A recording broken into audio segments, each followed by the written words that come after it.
Vote কেন্দ্রের নিরাপত্তা, ভোটের পরিবেশ শান্তিপূর্ণ, সুষ্ঠু ও নিরপেক্ষ করাই হবে এবারের নির্বাচনকে গ্রহণযোগ্য করার প্রধান বিষয়।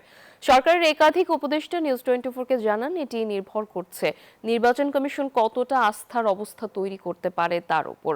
তাদের দৃষ্টিতে আওয়ামী লীগ অংশ না নিলেও এই নির্বাচন অন্তর্ভুক্তিমূলক ও অংশগ্রহণমূলক হবে।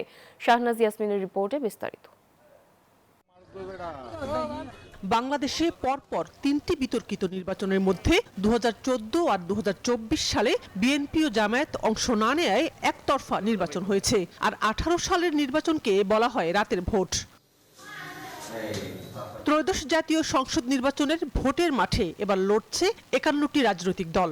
জুলাই গণ অভ্যুত্থানের পর প্রথম এই জাতীয় সংসদ নির্বাচনে অংশ নিতে পারছে না নিবন্ধন বাতিল হওয়া আওয়ামী লীগ, অংশ নিচ্ছে না 8টি নিবন্ধিত রাজনৈতিক দলও। এ অবস্থায় বিতর্কের কিছু নেই বলে মনে করেন সাবেক নির্বাচন কমিশনার শ্রম উপদেষ্টা সাখাওয়াত হোসেন। বলেন, এই নির্বাচন অন্তর্ভুক্তিমূলক ও অংশগ্রহণমূলক হবে।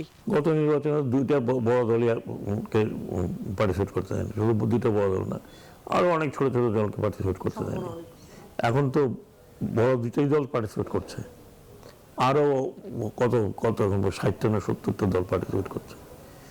তো এটা যদি ইনক্লুসিভ না, তাহলে ইনক্লুসিভ কোনটা?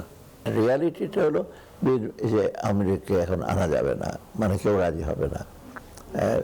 মানে অলরেডি তো ওদের পার্টি ব্যান করেছে, ইন্ডিভিজুয়াল ইস্যু করবে, কিন্তু ওই কনটেক্সটটা তো নাই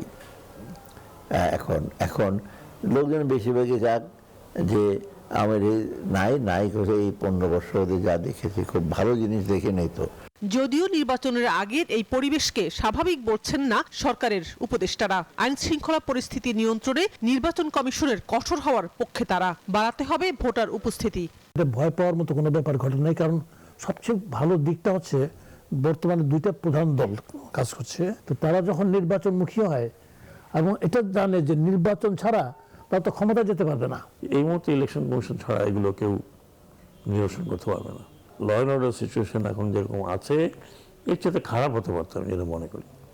তো বাকিটা এখন ইলেকশন কমিশন এবং হোম মিনিস্ট্রি, প্রতি ইলেকশনে কিন্তু কিছু কিছু ঘটনা ঘটে, সেই ঘটনা যে ভালো তা না, এটা আমরা বন্ধ করা উচিত আমি মনে করি।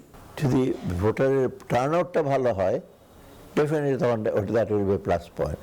তবে যে লোকজন তো আসছে, ঠিক আছে, টার্ন আউট কম হয়, যেটা অন্য ইলেকশনগুলো হয়েছিল। এই যে কত বিএনপি জানে, আর হাবিবুল আওয়াল সাহেব দেখাই দিয়েছে কত পার্সেন্ট যেন আল্লাহ দেখেছে। নির্বাচন আরো ঘনিয়ে আসলে সার্বিক পরিস্থিতি আরো স্বাভাবিক হয়ে আসবে, মানুষ সুষ্ঠু পরিবেশে ভোট দিবে, এমনটা মনে করছেন সরকারের প্রভাবশালী উপদেষ্টারা। আরো ভালো হলে খুশি হতাম, আমি আশা করছি সে ভালোর দিকে যাচ্ছে। শাহনাজ ইয়াসমিন, নিউজ 24, ঢাকা।